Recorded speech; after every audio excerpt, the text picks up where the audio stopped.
ग्रिसमा गाडी दुर्घटनामा परेका 4 जना मृतक नेपालीको शनाखत।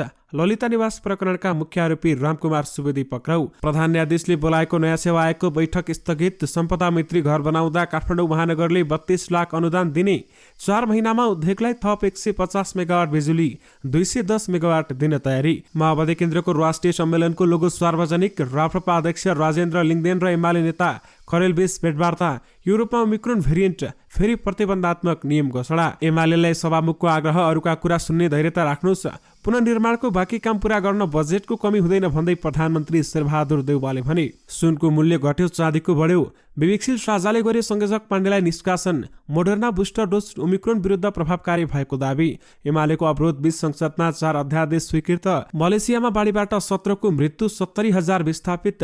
रक्षा मन्त्रालयको कार्यभार प्रधानमन्त्री शेरबहादुर देउवाले सम्हाल्ने। इलाममा भेटियो विश्वमै दुर्लभ हराएको चरा। एमसीसी पास गर्ने चर्चाबीच चिनिया राजदूतले भेटिन् एमाले अध्यक्ष केपी ओलीलाई। फेरि क्रम भङ्ग गर्ने भन्दै प्रचण्डले तयार पारे यस्तो प्रतिवेदन। एमसीसी पास गर्न दबाव बढाउँदै प्रधानमन्त्री शेरबहादुर देउवा तर तत्कालै संसदमा नलगिने।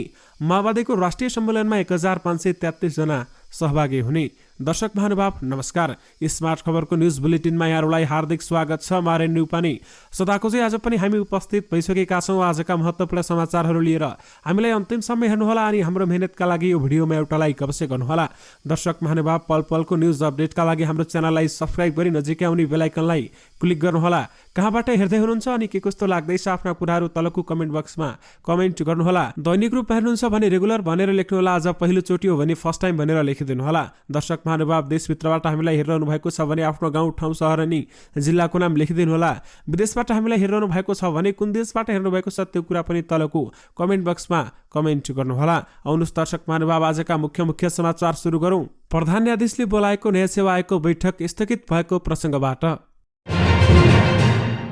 प्रधान न्यायाधीश चोलेन्द्र शमशेर जबराले बुधबार बोलाएको न्याय सेवा आयोगको बैठक स्थगित भएको छ। न्याय परिषद सचिवालयका प्रवक्ता मानबहादुर कार्कीले बुधबार विज्ञप्ति जारी गर्दै प्रकाशित लोकसेवा आयोगका अध्यक्ष माधव प्रसाद रेग्मी उपत्यका बाहिर रहेको कारण बैठक स्थगित भएको जानकारी समेत गराएका छन्। न्याय सेवाका राजपत्राङ्कित कर्मचारीको सरुवा बढुवा लगायतको काम रोकिएको भन्दै प्रधान न्यायाधीश जबराले बुधबार दिउँसो 3 बजे बैठक राखेका थिए र प्रधान न्यायाधीश अध्यक्ष रहने न्याय सेवा आयोगमा कानुन, न्याय तथा संसदीय मामिला मन्त्री दिलेन्द्र प्रसाद बडु, सर्वोच्च अदालतका वरिष्ठतम न्यायाधीश दीपक कुमार कार्की, लोकसेवा आयोगका अध्यक्ष माधव प्रसाद रेग्मी र महानिदेशक खम्बबहादुर खाती सदस्य रहेका छन्।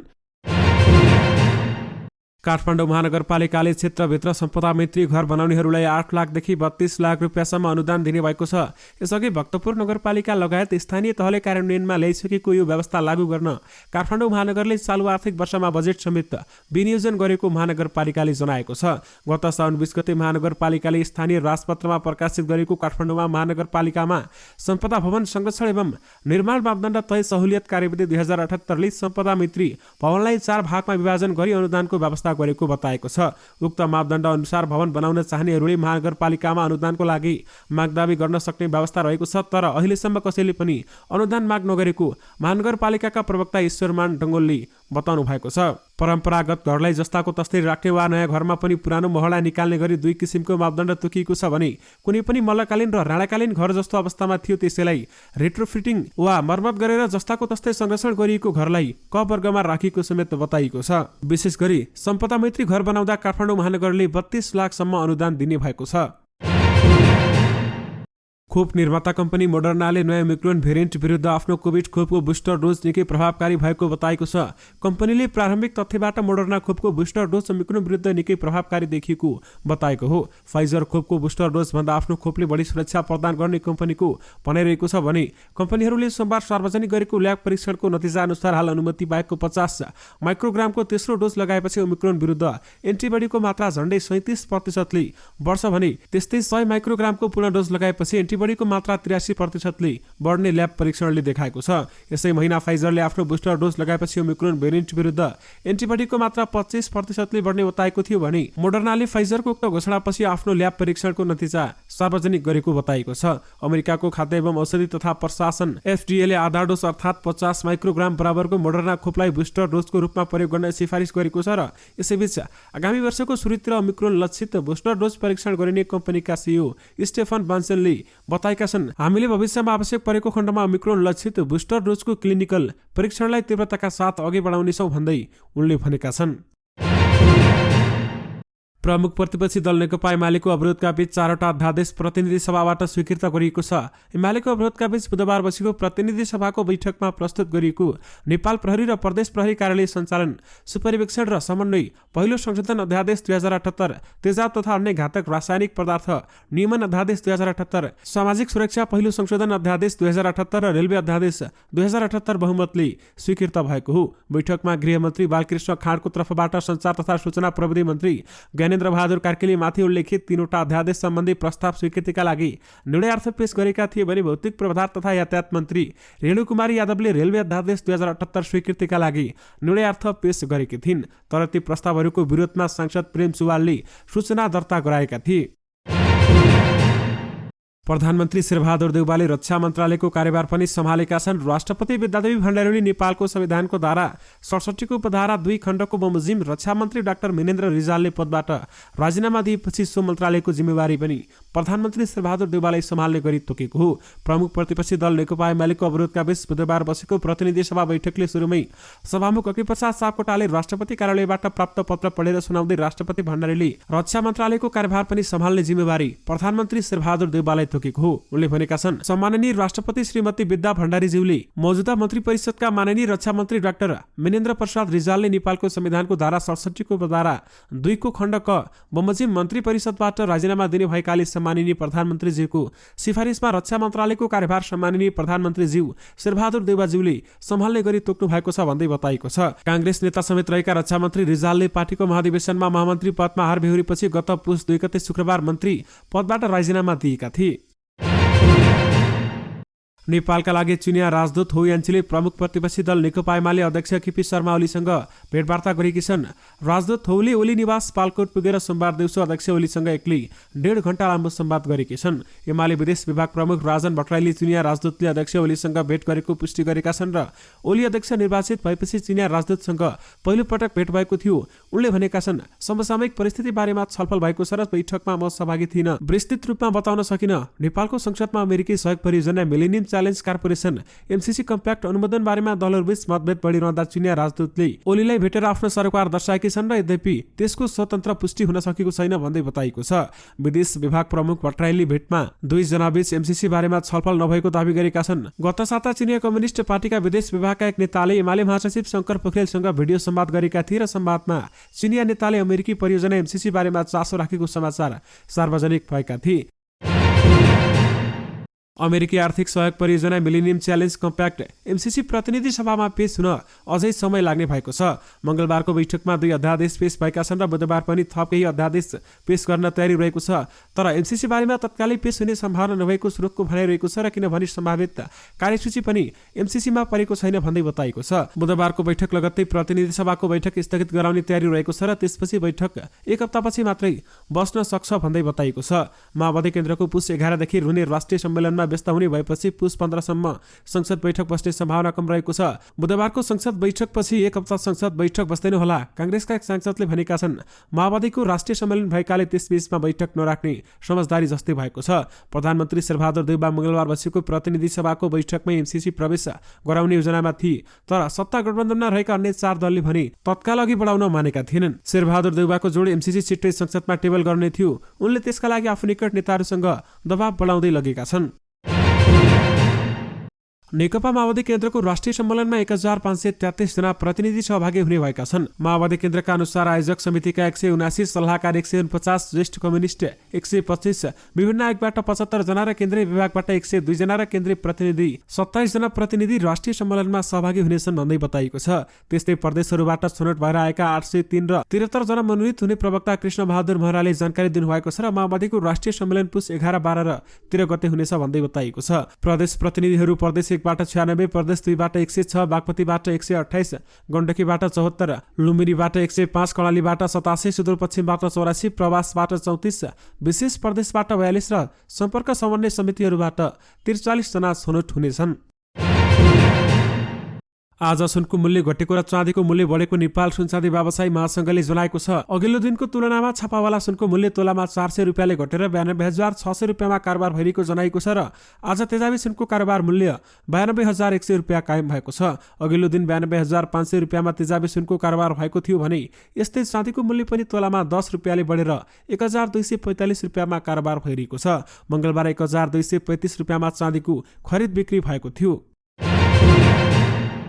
प्रधानमन्त्री शेरबहादुर देउवाले भूकम्पपछिको पुनर्निर्माणमा बाँकी काम पूरा गर्न बजेटको कुनै पनि कमी हुन नदिने बताएका छन्। प्रधानमन्त्री शेरबहादुर देउवाले बुधबार राष्ट्रिय पुनर्निर्माण प्राधिकरणको निर्देशक समितिको बैठकमा यस्तो बताएका हुन्। राष्ट्रिय पुनर्निर्माण प्राधिकरण निर्देशक समितिका अध्यक्ष समेत रहेका प्रधानमन्त्री शेरबहादुर देउवाले नेपालको पुनर्निर्माणमा सहयोग पुर्याउने सम्पूर्ण राष्ट्रिय तथा अन्तर्राष्ट्रिय समुदायलाई धन्यवाद ज्ञापन गर्दै हस्तान्तरण भएका बाँकी काम समयमै सम्पन्न गर्न समेत सम्बन्धित निकायहरूलाई निर्देशन दिएका छन्। 2072 सालको भूकम्पबाट क्षतिग्रस्त संरचनाहरूको पुनर्निर्माण तथा विस्थापित परिवारहरूको पुनर्स्थापना सम्बन्धी कार्यहरूलाई सफलतापूर्वक सम्पन्नताको चरणमा पुर्याएकोमा एमाले प्राधिकरणको नेतृत्व तथा सम्पूर्ण प्राधिकरणलाई धन्यवाद ज्ञापन समेत गरेको छ। बैठकमा निर्देशक समितिका उपाध्यक्ष एवं नेकपा एमालेका नेता सुभाष नेमाङले पुनर्निर्माण अनुभव र सिकाइलाई संस्थागत सम्झनामा राख्ने सुझाव दिएका छन् र विपद जोखिम न्यूनीकरण तथा व्यवस्थापन प्राधिकरणलाई थप स्वायत्त र अधिकार सम्पन्न बनाउन उपयुक्त हुने समेत उनको धारणा रहेको छ। नेपाल प्रहरीको केन्द्रीय अनुसन्धान ब्युरो सीआईबीले ललिता निवासको जग्गा व्यक्तिको नाममा नामसारी गरेको घटनामा नक्कली सरकारी कागजात तयार पारेको अभियोगमा रामकुमार सुवेदी र उनकी पत्नी माधवीलाई पक्राउ गरेको छ। मंगलबार पक्राउ परेका उनीहरूबीच अनुसन्धानका लागि हिरासतमा राख्न सीआईबीले सरकारी वकिलको कार्यालय मार्फत काठमाडौँ जिल्ला अदालतसँग अनुमति समेत मागेको छ। सीआईबीले प्रमुख धीरज प्रताप सिंहले सुवेदी दम्पति पक्राउ परेको र म्याद थपका लागि अदालतमा पेश गरेको स्वीकारेका छन् र उहाँहरू लगायतमाथि सरकारी कागजात किर्ती गरेको आरोपमा छानबिन चलिरहेको छ। अनुसन्धानका क्रममा हामीले पक्राउ गरेका हौं, डीआईजी सिंहले भनेका छन्। थप विवरण अनुसन्धान खुल्दै जाला। मालपोत कार्यालयमा लेखनदासको काम गर्ने सुवेदीले शोभाकान्त ढकालसँगको मिलिमतोमा सरकारी स्वामित्वमा आइसकेको ललिता निवासको जग्गा व्यक्तिको नाममा दर्ता गराउन भूमिका खेलेको समेत आरोप रहेको छ। नक्कली कागजातका भरमा सरकारी जग्गालाई व्यक्तिको नाममा दर्ता गराएको र नक्कली मोहडा खडा गरेर जग्गा हत्याएको आरोपमा सुवेदीलाई सीआईबीले पक्राउ गरेको हो। उनीसँग योजनाकार मानिएका शोभाकान्त ढकाल भने विशेष अदालतको आदेशका कारण थुनामा रहेका छन्। वर्षायाममा विद्युत खेर जान थालेपछि खपत बढाउन विद्युत प्राधिकरणले यो वर्ष निकै दौडधुप गर्यो। विशेष गरी प्राधिकरणकै नेतृत्वले नै सहयोग उद्योगहरूमा कर्दैलो गर्दै आवश्यक विद्युत लिन आग्रह गरेको थियो। परिणामस्वरूप नेपाल चालु आर्थिक वर्ष 2078 को 69 को पहिलो 4 महिनामा 10 उद्योगहरूलाई विद्युत आपूर्तिका लागि करिब 150.5 मेगावाटको लोड पाएका छन्। प्राधिकरणका अनुसार 7वटा उद्योगहरूलाई करिब 111 मेगावाट विद्युत उपलब्ध गराउन ग्रेड प्रभाव अध्ययन जीआईएस गरिएको छ र 5वटा उद्योगहरूले माग गरेको करिब 98.8 मेगावाटको जीआईएस को प्रक्रियामा रहेको समेत बताइएको छ। लोड स्वीकृत जीआईएस सम्पन्न र प्रक्रियामा रहेको मागका आधारमा उद्योगहरूमा थप करिब 360 मेगावाट विद्युत खपत हुनेदेखिको प्राधिकरणले जानकारी दिएको छ भने प्राधिकरणको तथ्याङ्क अनुसार विद्युत माग गर्नेमा अधिकांश स्टिल र सिमेन्ट उद्योगहरू रहेका छन्। जीआईएस मार्फत लोड स्वीकृत गर्नुभन्दा पहिला उद्योग रहेको क्षेत्रमा प्रसारण तथा प्रणालीको सञ्चालनको क्षमताले माग बमोजिम विद्युत उपलब्ध गराउन सकिने नसकिने अवस्थाको निर्क्योल गरिन्छ। जीआईएस सकिएपछि लोड दिन सक्ने अवस्था भएमा प्राधिकरण र सम्बन्धित उद्योगबीच ग्रिड कनेक्सन सम्झौता गरेर लोड लिन्छ भन्दै बताइएको छ। यानि कि 4 महिनामा उद्योगलाई थप 150 मेगावाट बिजुली र 210 मेगावाट दिन प्राधिकरण तयारी रहेको छ। माओवादी केन्द्रको राष्ट्रिय सम्मेलनको लोगो सार्वजनिक भएको छ। बुधबार पार्टी कार्यालय पेरिस डाँडामा आयोजित पत्रकार सम्मेलनमा लोगो सार्वजनिक भएको हो। माओवादी केन्द्रको प्रथम र राष्ट्रिय सम्मेलन यही पुस 11 गते काठमाडौँमा सुरु हुने समेत बताइएको छ। तपाईहरूले त्यो लोगो स्क्रिनमा देखिरहनु भएको छ। राप्रपाका अध्यक्ष राजेन्द्र लिङ्गदेन र नेकपा एमालेका स्थायी कमिटी सदस्य अग्नि खरेल बीच भेटवार्ता भएको छ। अध्यक्ष निर्वाचित भएपछि जिल्ला पुगेका लिङ्गदेनसँग जापामै रहेका खरेलले भेट गरेका हुन्।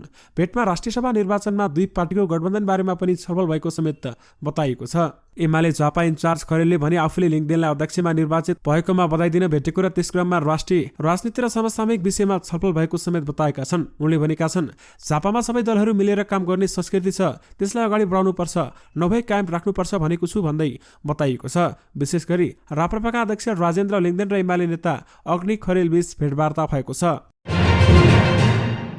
युरोप महादेशमा नयाँ ओमिक्रोन भेरिएन्ट क्रम जारी रहेका बेलामा नेताहरूले कोभिड-19 सम्बन्धी प्रतिबन्धात्मक नियम पुनः लागू गर्ने घोषणा गरेका छन्। युरोपका कयौं मुलुकमा ओमिक्रोन प्रमुख भेरिएन्टको रूपमा देखा परेको छ भने यसैबीच जर्मनी र पोर्चुगल सहितका मुलुकमा क्रिसमसपछि सामाजिक दूरी सहितका नियममा कडाई गरिने समेत बताइएको छ। जर्मनीले 28 डिसेम्बरपछि व्यक्तिगत जमघटलाई 10 जना मानिसमा मात्रै सीमित पार्ने र नाइट क्लब बन्द हुने घोषणा गरेको छ। उक्त मितिदेखि फुटबल प्रतियोगिता बन्द स्थलमा मात्रै गर्न पाइने बताइएको छ र पोर्चुगलले समेत डिसेम्बर 26 देखि बार र नाइट क्लब बन्द गर्न आदेश समेत दिएको छ। जनवरीसम्म घरमै बसेर काम गर्नुपर्ने नियमलाई अनिवार्य बनाइएको छ भने बाहिर जमघटमा 10 जना भन्दा बढी मानिस भेला हुन पाउने छैनन्। स्विडेनमा बुधबारदेखि बार, क्याफे र रेस्टुरेन्टमा बसिरहेका पाहुनाहरूलाई मात्रै सबै सेवा उपलब्ध गराइने भएको छ भने सम्भव भएसम्म घरमै बसेर काम गर्न भनिएको छ। त्यहाँकी स्वास्थ्य मन्त्री लिना अलेनग्रेनले ओमिक्रोनका संक्रमित फैलिन सक्ने भन्दै स्वास्थ्य सेवामा चाप बढिरहेको समेत बताएकी छिन्। विशेष गरी युरोपमा ओमिक्रोन भेरिएन्ट फैलिएको छ र फेरि प्रतिबन्धात्मक नियम समेत घोषणा गरिएको छ। विवेकशील राजा पाटिलले संयोजक मिलन पाण्डेलाई निष्कासन गरेको छ। मंगलबार बसेको केन्द्रीय कार्य सम्पादन समितिको बैठकले सदस्य समेत नरहने गरी पाण्डेलाई निष्कासन गर्ने निर्णय गरेको हो। विवेकशील राजाले पार्टीलाई लेखेको पत्रमा भनिएको छ, तपाईले प्रयोग गर्दै आउनुभएको पार्टीको नाम, लेटर हेड, छाप चुनाव चिन्ह तथा पार्टीसँग सम्बन्धित कुनै पनि सामग्री आजैका मितिदेखि प्रयोग नगर्न र गरेमा प्रचलित कानुन बमोजिम कारबाही अघि बढाइने समेत जानकारी गराइन्छ भन्दै बताइएको छ। विवेकशील राजा अध्यक्ष रविन्द्र मिश्र र संयोजक पाण्डेबीच राजनीतिक कार्यदिशालाई लिएर चर्को विवाद भएको थियो भने मिश्रले संहिता खारेज गर्ने र धर्मनिरपेक्षता बारेमा जनमत संग्रह गर्ने प्रस्ताव ल्याएपछि पाण्डेले विरोध गरेका थिए। विवाद चलिरहेका बेलामा मिश्र पक्षले केन्द्रीय समितिको भर्चुअल बैठक गर्दै संयोजक अधिकार खोसेर अध्यक्षलाई बलियो बनाउने गरी विधान संशोधन गरेको छ र साथै संहिता खारेज गर्ने र धर्मनिरपेक्षता बारेमा जनमत संग्रह गर्ने प्रस्ताव समेत गरेको छ। विशेष गरी विवेकशील राजा पार्टीले संयोजक मिलन पाण्डेलाई निष्कासन गरेको छ। मलेसियामा हालै आएको बाढीमा कम्तीमा पनि 17 जनाको ज्यान गएको छ। उक्त बाढीमा परि 70,000 जना विस्थापित भएको बताइएको छ। मलेसियामा आएको बाढीले धेरै नागरिक प्रभावित भएका समाचारमा उल्लेख गरिएको छ र मंगलबार यहाँ 9 जनाको ज्यान गएको बताइएको हो। बाढीमा परि हराएका उनीहरूको शव भेटिएको यहाँ उद्धार सम्बन्धी अधिकारीहरूले जानकारी दिएका छन्। यहाँका 7 राज्यमा नै बाढीले क्षति पुर्याएको छ। बाढीका कारण यहाँका आधारभूत सेवामा पनि क्षति पुगेको बताइएको छ। नेकपा माओवादी केन्द्रका अध्यक्ष पुष्पकमल दाहाल प्रचण्डले समाजवादमा पुग्ने खालसहितको राजनैतिक दस्तावेज राष्ट्रिय सम्मेलनमा पेश गर्ने भएका छन्। पुस 11 देखि काठमाडौँमा हुने राष्ट्रिय सम्मेलनमा पेश गर्ने दस्तावेजमा प्रचण्डले राष्ट्रिय अन्तर्राष्ट्रिय परिस्थिति, देशभित्रका विभिन्न पार्टीको अवस्था समेत उल्लेख गरेका छन्। 1 महिनादेखि दस्तावेज लेख्नकै लागि नेताहरूसँग छलफल गरिरहेका प्रचण्डले विश्वको अनुभव र नेपालको स्रोत साधनलाई आधार बनाई समाजवादमै पुग्ने मार्गबेस प्रस्तुत गर्ने माओवादी केन्द्रका केन्द्रीय सदस्य तथा प्रदेश 1 का इन्चार्ज राम कार्कीले बताएका छन्। प्रचण्डसँग भएको छलफलमा समाजवादको व्याख्या गरेर त्यहाँ पुग्ने योजना समेत ल्याउन लागेको जानकारी दिएको उनले बताएका छन् र हामी संविधानमै समाजवाद उन्मुख व्यवस्था गरेर राख्न सफल भयौं, तर कस्तो खालको समाजवाद कहाँ कसरी पुग्न सकिन्छ यो सबै कुरा मैले प्रतिवेदनमै ल्याउनु छु भन्दै प्रचण्डले भनेका छन्। विश्वमै दुर्लभ अवस्थामा रहेको चरा हङ्ग्रायो इलाममा भेटिएको छ। चरा खोजकर्ता देवेन खरेलले सूर्योदय नगरपालिका वडा नम्बर 1 मा उक्त चरा फेला पारेका हुन् भने खरेलले एक जोडी भाले हङ्ग्रायो फेला पारेका छन्। धनेश समूहभित्र पर्ने हङ्ग्रायो सुन्दर पंक्षी रहेको खरेलले बताएका छन्। नेपालीमा हङ्ग्रायो नामले चिनिने उक्त पंक्षीको वैज्ञानिक नाम रुफस नेक्ट हर्नबिल राखिएको छ भने चरा विज्ञका अनुसार नेपालमा 150 वर्ष यता उक्त चरा देखिएको थिएन। पहिले यसको अस्तित्व हुँदा पनि फोटोग्राफी प्रमाण थिएन। 1.5 वर्ष यताकै यो पहिलो रेकर्ड हो, खरेलले दावी गरेका छन्। पहिले उक्त चरा नेपालमा भए प्रविधिको पहुँच नपुग्दा क्यामेरामा कैद हुन नसकेको समेत जनाइएको छ। उक्त चराको तस्बिर तपाईहरूले स्क्रिनमा देखिरहनु भएको छ। मंसिर पहिलो साता ग्रिसमा भएको सवारी दुर्घटनामा परि 4 जना नेपालीको मृत्यु भएको पुष्टि भएको छ। गैर कानुनी रूपमा टर्कीबाट ग्रिस प्रवेश गर्ने क्रममा भएको गाडीबाट दुर्घटनामा परि मृत्यु भएका 4 जना नेपालीको शनाखत भएको छ। मृत्यु हुनेमा भीमेश्वर नगरपालिका 6 दोलखामा राजु लामा, आमा छदेङमु गाउँपालिका 3 रसुवाकी शर्मिला तामाङ, पनिनी रमिला घले, सिरिङ गाउँपालिका 5 तनहुका ओमबहादुर थापा र गोरीगङ्गा नगरपालिका 4 कैलालीका लक्ष्मण सापकोटा रहेका छन्। सापकोटाको यसअघि नै शनाखत भए पनि अन्यको शनाखत पनि हुन बाँकी रहेको थियो। दर्शक महानुभाव, तपाईहरुमा आजका सबै मुख्य समाचारहरू राखिसकेका छौं। फेरि पनि तपाईहरुमा नयाँ रिपोर्टहरूको साथमा उपस्थित हुने नै छौं। अलिला भने मलाई बिदा दिनुस्। नमस्कार।